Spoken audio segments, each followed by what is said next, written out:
नमस्कार। आज इस व्याख्यान के माध्यम से हम कवकों में पाई जाने वाली लैंगिक जनन की विभिन्न विधियों के बारे में जानने का प्रयास करेंगे। अन्य सजीवों की भांति कवकों के लैंगिक जनन में भी तीन प्रमुख चरण पाए जाते हैं। ये तीन प्रमुख चरण हैं प्लाज्मोगेमी, कैरियोगेमी एवं मियोसिस। लैंगिक संयुग्मन अथवा प्लाज्मोगेमी के आधार पर कवकों में लैंगिक जनन 5 विधियों के द्वारा संपन्न होता है। ये 5 विधियां हैं प्लेनोगेमेटिक copulation, gametangial contact, gametangial copulation, spermatization एवं सोमेटोगेमी। आगे की स्लाइड्स में इन 5 विधियों को विस्तार से समझाने का प्रयास करूंगा। पहली है प्लेनोगेमेटिक कोपुलेशन, जिसे चल बीजाणुवीय संयुग्मन भी कहते हैं। ये 3 प्रकार से संपन्न होती है। आइसोगेमी अर्थात समयुग्मकी। इस लैंगिक जनन की विधि में जो भाग लेने वाले युग्मक हैं वो दोनों आकार तथा प्रकार में समान होते हैं तथा ये सिंकाइट्रियम एंडोबायोटिकम में पाई जाती है। दूसरी विधि है एनाइसोगेमी, जिसे असमयुग्मकी भी कहते हैं। इसमें भाग लेने वाले जो युग्मक हैं वो आकार में भिन्न भिन्न होते हैं तथा इसका प्रमुख एग्जाम्पल है एलोमाइसिस। तीसरी जो विधि है वो हिटेरोगेमी अथवा विषम युग्मकी कहलाती है।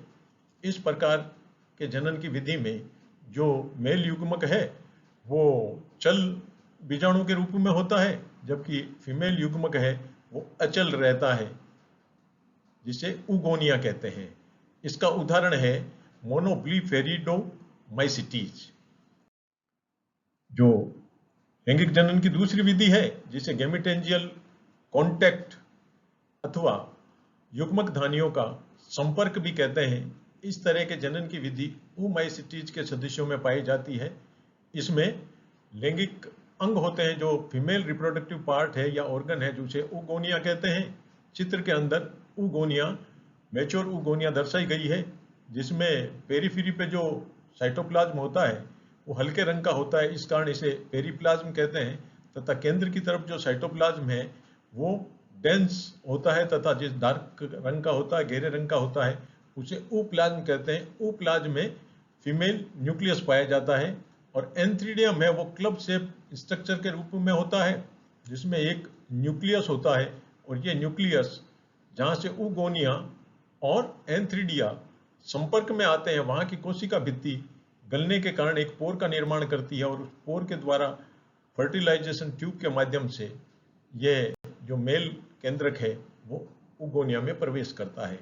तीसरी जो विधि है जिसे गेमिटेंजियल कोपुलेशन अथवा युग्मक धानियों का सलियन अथवा संयुग्मन कहते हैं, यह 2 तरह से संपन्न होता है। एक जैसे म्यूकर के अंदर युग्मक धानियां पूर्ण रूप से संयुग्मित हो जाती है और दूसरा जैसे राइजोफाइडियम है उसमें जो युग्मक धानियां हैं वो नर युग्मक धानी और मादा युग्मक धानी पास पास आती है और जहां से ये संपर्कित होती है उस स्थान पे एक छिद्र का निर्माण होता है और उस छिद्र के माध्यम से नर युग्मक धानी का साइटोप्लाज्म में केंद्र के मादा युग्मक धानी में प्रविष्ट हो जाता है।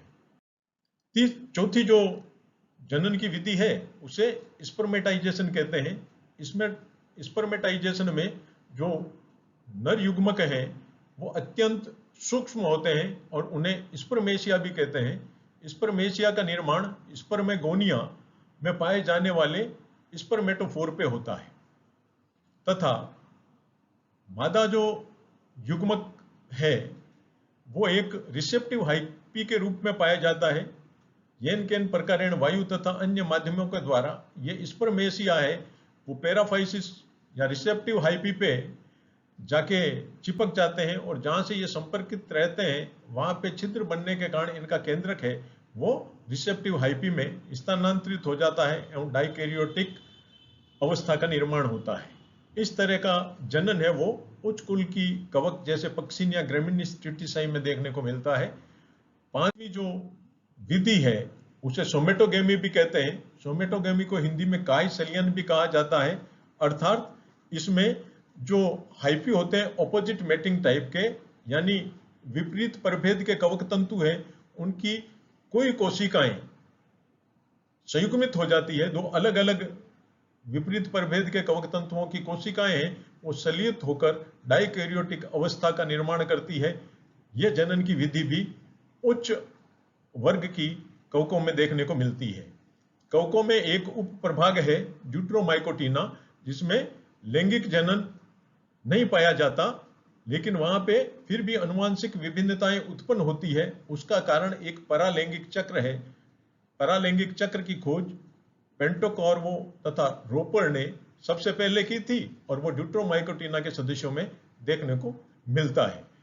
तीसरी जो जनन की जो विधियां थी, चरण थे, उनमें जो दूसरा चरण आता है प्लाज्मोगेमी के पश्चात, वो होता है कैरियोगेमी, अर्थात केंद्रकों का सलियन।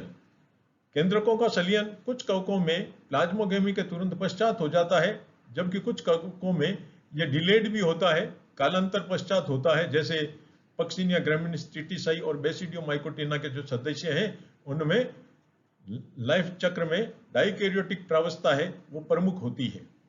और जीव द्रव्य सलियन के पश्चात कैरियोगेमी और कैरियोगेमी से बनने वाले जाइगोट में अर्धसूत्री विभाजन के परिणाम स्वरूप पुनः अगुणित कोशिकाओं का निर्माण होता है।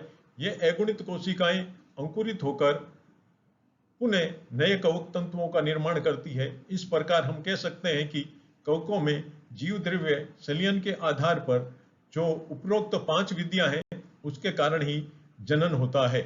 धन्यवाद।